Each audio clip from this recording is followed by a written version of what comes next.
Every day we go to work, we drop off the kids at school, we go to do groceries, but every time most of the people use a private car which is oversized and overweight. There is a solution for that. It's called an individual bike, which is much lighter and more ecologically friendly. However, you can imagine that it's not always the case that we can use the bike when it's raining or where we have to do long distances. What if there was a solution that combines the benefits of both?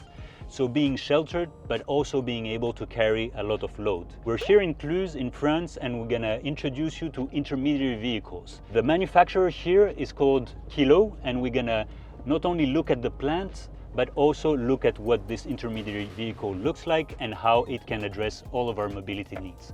See you there in a second.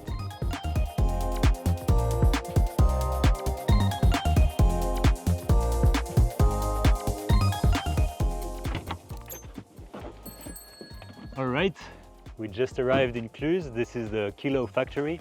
We have Bertrand that is going to explain everything about how a Kilo is made, and we perhaps going to even try one. Let's go. Salut Bertrand. Salut, bienvenue. Merci. Merci de Bienvenue prendre le temps aujourd'hui. À l'usine Kilo, ouais, avec plaisir.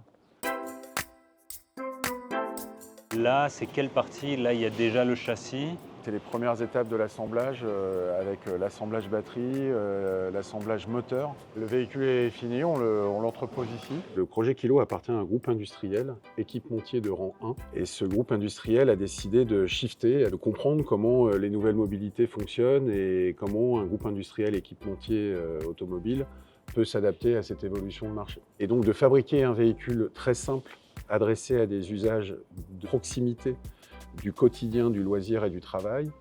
Il y avait un vrai espace dans le marché là-dessus. En complément de tout ce qui se développe dans la mobilité douce, le vélo électrique, on s'aperçoit que le vélo ne peut pas adresser tous les usages. Et de faire shifter un automobiliste à une solution vélo du quotidien, c'est encore difficile parce que c'est une pratique qui nécessite quand même quelques caractéristiques, monter sur un vélo, pédaler au quotidien, s'insérer dans une circulation. C'est pas forcément simple. Du coup, le petit véhicule intermédiaire, le quadricycle, coche beaucoup de cases. On s'est rendu compte qu'on pouvait adresser un peu toutes les géographies, centre-ville, zone périurbaine et ruralité. Et finalement, la sensation, c'est quand même de rentrer dans un véhicule, de prendre un volant, de freiner, d'accélérer, d'être dans un plus petit véhicule plus raisonnable et raisonné. Bon, Aristide, c'est bien de les regarder ces voitures, mais elles roulent. Il va falloir que tu l'essayes maintenant. Ah, je suis trop chaud. Allez, c'est parti. Allez, File les clés. C'est parti. Ça marche très simplement. So using the car is really great. Thanks as well to Bertrand for showing us all of this. I suggest that we go see an actual user, and he's going to explain to us what a real day in the life of a Kilo user is. Bonjour Christophe. Bonjour Aristide. Comment ça va? Ça va bien et vous? Alors, c'est la bête? Et voilà, ouais, tout à fait. Qu'est-ce que vous en pensez alors de la bagnole? Et ben moi j'en suis très content, je l'ai depuis 1 an et demi maintenant. Et puis, mais sinon je peux vous en parler encore mieux si on fait un petit tour ensemble. Ah génial, trop cool, ouais. Allez, c'est parti.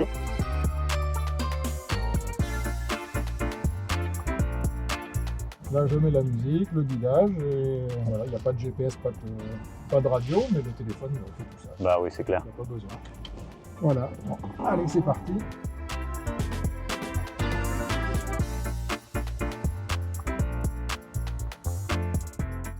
Qu'est-ce qui vous a convaincu d'acheter la bagnole? La voiture étant le poste numéro 1 des émissions de carbone des Français, on dit à tout le monde, on raconte à tout le monde qu'il faudrait essayer de se passer de l'usage de la voiture autant que possible. C'est pas toujours facile. Moi, j'habite dans un village à 12 km d'Annecy, donc j'ai quand même besoin de ma voiture. Et la voiture électrique, qui est une solution, mais c'est une solution qui pourra passer à l'échelle à condition qu'on ait des petites voitures électriques légères. Et donc, quand j'ai vu le concept de la bagnole, alors que lui va dans l'extrême, hein, puisque le concept de la société, c'est moins c'est mieux. Ouais. C'est-à-dire moins de matière, moins de vitesse, moins de batterie, moins de moteur, ça pèse que 400 kg. Ça roule, ça accélère correctement. Oh, c'est sûr. Voilà. Il n'y a pas besoin de plus. C'est 80 à l'heure en vitesse max, mais en ville, On n'a jamais besoin de ça. on n'a jamais besoin de 80 à l'heure. Autant 45, pour moi, c'était un peu juste. Habitant à 12 km et amené à faire de la route de temps en temps. Autant 80 à l'heure en pointe, c'est largement suffisant. différentes. Ouais. Et avec une grosse capacité d'emport derrière.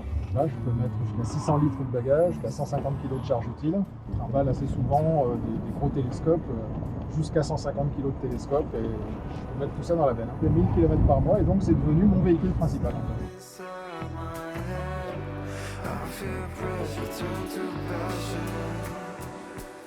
Qu'est-ce qu'ils disent les gens? Est-ce que c'est est-ce que c'est électrique? Est-ce que c'est thermique? Est-ce que c'est thermique? Quand je leur dis que ça fait 400 kg, que ça fait en Haute-Savoie et tout, ils ouvrent des yeux ronds.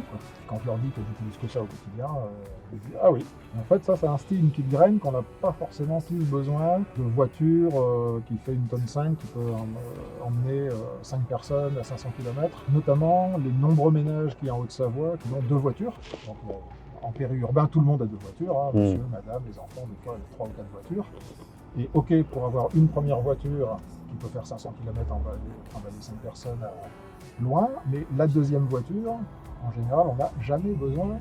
On est toujours soit tout seul, soit à 2, et on fait des petits trajets. Donc la deuxième voiture, de toutes les familles qui ont 2 voitures, sauf rares exceptions, en fait, pourrait être tout à fait une voiturette comme celle-ci.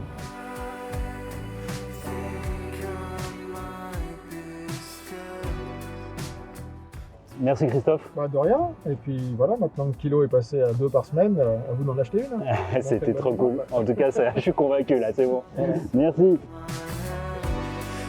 All right, that was it. I hope you enjoyed it as much as we did, this interview with Bertrand and using actually an intermediary vehicle. As you have seen, it's not only fun to use them, but they can also satisfy most of our everyday mobility needs. 80 to 90%. They're cheaper, they're lighter, they have a lighter carbon footprint, so they're really something that we need to test at a larger scale in cities. If you enjoyed this video, you can also check the larger interview we did with Bertrand on our YouTube channel, Metabolism of Cities, and then you can figure out a bit more the technical details about how we make an intermediary vehicle. See you there.